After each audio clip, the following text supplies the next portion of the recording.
బిడ్డ నువ్వు ఎగబెట్టినావు కనుకనే నేను ఓడగొట్టినాం, ఇస్తావా సస్తావా అని మనం గట్టిగా జూబ్లీహిల్స్ ఓట్లతోని రాష్ట్ర ప్రజలందరికీ వచ్చేటట్టు చేయాలి మనం. మీరు గట్టిగా ఇక్కడ రేవంత్ రెడ్డి గూబ గుయ్యం అనిపిస్తే అందరికీ మహాలక్ష్మి వస్తుంది.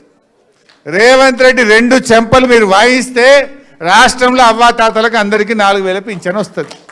మీ చేతుల్లో ఉన్నది. రేవంత్ రెడ్డి ఏం నమ్ముకున్నాడు?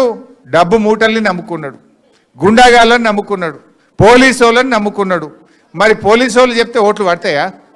పైసలు ఇస్తే ఓట్లు పడతాయా? అందువల్ల దయచేసి వాటన్నిటిని తిప్పికొట్టండి. ఒక్కనాడిచ్చేది ముఖ్యం కాదు, మన భవిష్యత్తు ముఖ్యం. మీ సోదరులు చెప్పినారు, తప్పకుండా నేను కేటీఆర్ గారు కేసీఆర్ గారితో మాట్లాడతాం. ఒడ్డెరలకు రేపు స్థానిక సంస్థల్లో కానీ, రేపు మున్సిపల్ ఎన్నికల్లో కానీ, రాజకీయంగా కానీ, సామాజికంగా కానీ, ఆర్థికంగా పైకి రావడానికి మేము సంపూర్ణమైన బాధ్యత తీసుకొని అన్ని రకాలుగా సహకరిస్తాం.